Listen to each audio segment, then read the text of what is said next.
7 en punto, horario México. Uy, cuánta gente. Qué lindo. Comienzo. Este es mi,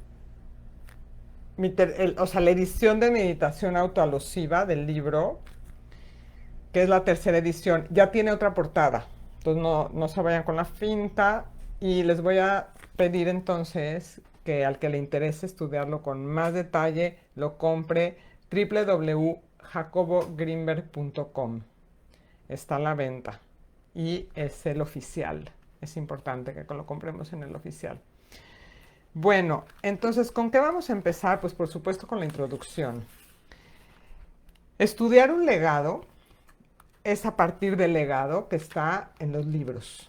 O sea, podemos nosotros allá afuera ver mucha información de muchas ideas o pensamientos de las personas y opiniones, pero el legado está en los libros. Entonces, si nosotros nos basamos para estudiarlo a él, siempre hay que hacerlo por medio de sus libros.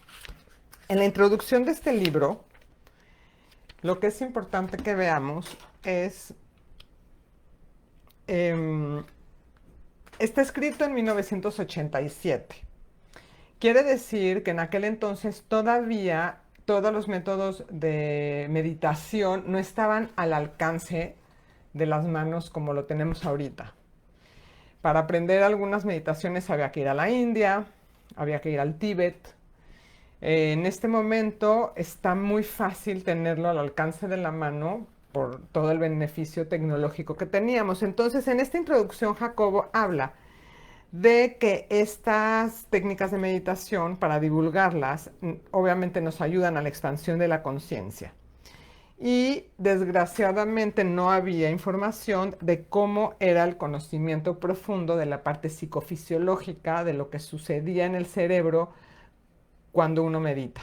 Hoy en día ya tenemos también más información, lo cual es buenísimo, y empezando por mindfulness o lo que le llaman atención plena. Se los recomiendo grandemente. El que le interese me puede preguntar ya después con calma y yo les doy los datos con quién estudiar. Porque ese ya tiene una base fisiológica y neurológica estudiada y comprobada, pero todas las meditaciones las recomiendo prácticamente. Lo que dice también en esta introducción es que los estudios que él hizo con los chamanes lo llevó a hacer estudios para ver qué es lo que sucedía, los correlativos psicofisiológicos que los estudiamos en la universidad. Y entonces así crea esta meditación autoalusiva que la vamos a ir estudiando. Entonces dice que en este libro lo divide en dos partes, lo cual lo vamos a hacer también nosotros ahorita. Vamos a ver la parte fisiológica, la parte teórica, y luego vamos a hacer una pequeña práctica. ¿Qué vamos a ver aquí? Vamos a comenzar con hablar de que el cerebro se autocorrige, se autointegra. Siempre el cerebro va a querer encontrar la manera de tener un mejor desarrollo, porque el malestar no es un estado natural, dice el doctor. La confusión, por ejemplo, no es el estado que la mente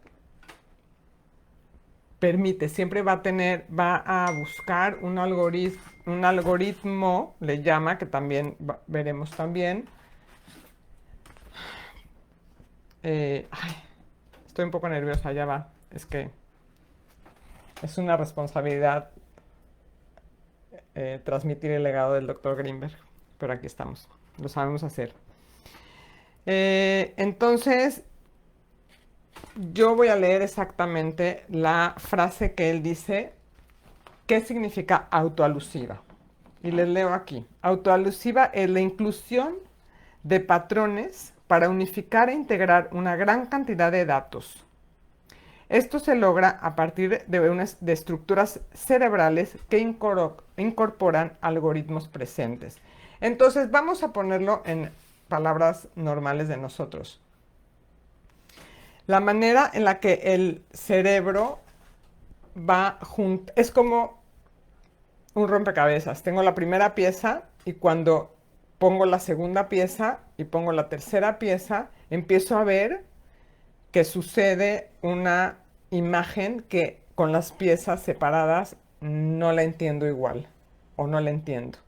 Entonces vamos a juntar estas piezas y vamos a integrar los datos, y lo vamos a ir a ver ahorita que la practicamos, de nuestra vida para entonces poder incorporar todo lo que nos rodea, la visión, el cuerpo, la audición, y vamos a ir haciendo esa rompecabezas que nos va a permitir llegar a ese siguiente nivel. Y también en el libro, el doctor, para el que lo tenga, si quieren, les voy diciendo las páginas, ¿ok? Para que lo vayan revisando. Página 22, estamos hablando de la pirámide. Él dice que la conciencia es como una pirámide, pero no una pirámide así, sino es una pirámide hacia abajo. ¿Por qué? Porque son extractos que van a ir incorporando información de niveles previos y de niveles previos. Vamos a ir sumando, entonces es una pirámide viendo hacia abajo. Mientras más estable es esta pirámide, más información tiene y más nivel llegamos a algoritmizar, a juntar, a tener, incorporando información de niveles previos. Y es de pico porque si tengo poca información estoy en el pico de abajo. Vamos a verlo, por ejemplo, vamos a seguir poniendo ejemplos. En primero de primaria aprendemos a sumar los números, sería el primer pico. Para saber multiplicar ya tengo que haber aprendido a sumar y entonces matemáticamente ya paso al siguiente nivel. Y luego a la división y ya paso al siguiente nivel. A eso se refiere con que vamos incluyendo estratos previos. Primero aprendemos las letras y después aprendemos las palabras. En este caso sería igual. Primero aprendemos a respirar para después pasar al siguiente nivel y cada nivel va a ir subiendo. Si no tengo bien acomodado el primero, no puedo pasar al siguiente. Yo no voy a poder nunca aprender a multiplicar si no sé sumar o a escribir una palabra si no conozco las letras. ¿Sí? Bien.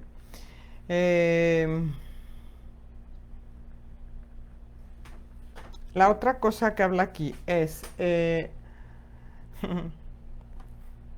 bueno, en la página 25 habla también el doctor de que las drogas lo que hacen es que te hacen incluir muchos niveles en un solo momento. Por eso él no las recomienda. Él no recomienda usar la droga para llegar a niveles altos de conciencia. ¿Por qué? Porque cuando uno sale de ese nivel, vuelves a bajar en esta autoalusión. No critica, obviamente no estamos aquí criticando las plantas sagradas. Como bien dije, cada uno lo que mejor le acomoda, pero lo que es importante es que sepamos que aquí son pasos a seguir. Cuando uno usa una planta sagrada o una droga, da un brinco en que cuando uno regresa, entonces vuelves a bajar en ese triángulo que hablábamos. Eso está en la página 23, por si alguien quiere ir confirmando lo que yo voy diciendo. Vamos a seguir avanzando. Sí, quiero leerles algo de la página 24, que es muy interesante, que dice así. Bueno, dice que no hay límite de la de lo que uno va aprendiendo. Conforme vas aprendiendo, vas aumentando en esta autoalusión, en esta incorporación de información, hasta que llegue uno a fundir el yo con con el todo. Para ahí vamos despacito. Eh, dice así. Si existiera alguna técnica que estimulara el desarrollo naturalmente, impulsando la unificación, la creación algorítmica y la autoilusión, esta técnica podría satisfacer el legítimo anhelo humano de situarse en un proceso de crecimiento significativo y tendiente al logro del contacto con la realidad. Esta, él sugiere, es la meditación autoalusiva. Es una técnica, lo voy a explicar, ¿sí? Es una técnica que estimula el desarrollo natural, unificando los niveles previos. El cerebro hace un algoritmo, aprende un nivel de esta meditación para poder pasar al siguiente, ¿sí? Obviamente esto no es una repasada del libro, ¿sí? Es un poco difícil en 40 minutos hablar de todo esto, pero vamos, es una introducción, ¿verdad? Vamos entonces a avanzar a la experiencia autoalusiva. No es pasiva. Hay meditaciones que uno se sienta, por ejemplo, la contemplación. La contemplación maravillosa, está uno, él dice, como en una vivencia más pasiva. Aquí es una vivencia constante, continua. Hay que estar atentos en esta meditación. La cosa es, se puede, se va incluyendo información y les voy a leer otro párrafo, página 30. La experiencia autoalusiva es una experiencia de unificación, que recibe, por lo tanto, la misma energía vitalizadora que ha guiado el proceso evolutivo. Esto es precioso. Por esto es una práctica más que pasiva, es extática. Y más que ecuánime, es en gracia. Muchas meditaciones nos llevan a un nivel de ecuanimidad, de que lo que queremos es esta sensación de que esto no quiere decir, bueno, ya va, una cosa por vez. Las meditaciones nos llevan a un nivel de ecuanimidad en donde las emociones o los pensamientos no nos sacan de nuestro centro. La meditación autoalusiva hace lo mismo, con la intención de llegar a un estado como de gracia, de más que de ecuanimidad, es de, a ver, algún sinónimo de gracia, de éxtasis y también de fusión con el yo. Porque además la idea de esta meditación es que la vivamos todo el día. Cuando yo aprendí esta meditación con él, estábamos en el laboratorio. Del laboratorio, él daba esta materia en una de las aulas y caminábamos con él, íbamos al aula y nos iba guiando en esta meditación, que yo las voy a guiar ahorita al final, voy a hacer una práctica. ¿Por qué les estoy contando esto? Ah, ya me acordé. Porque esta meditación es del diario vivir, es de estar en el observador, que ahorita vamos a llegar a eso, todo el tiempo, todo el rato. Entonces hay meditaciones en donde está uno en este estado y en el momento en el que terminan, digamos, los 20 minutos o el mantra, vipassana, Dzogchen, la que estemos haciendo, y luego entramos a nuestra vida, claro, con ese estado, manteniendo ese estado. Aquí con la meditación autoalusiva siempre el doctor Greenberg decía que hay que llevarla a nuestra vida, pero para llegar a eso hay que practicar. Sin práctica no se lleva a ningún lado. Y igual las matemáticas, o sea, vamos aprendiendo la matemática y ya después la usamos automáticamente en nuestra vida cotidiana. Nos avanzamos un poquito a la página... Ya va.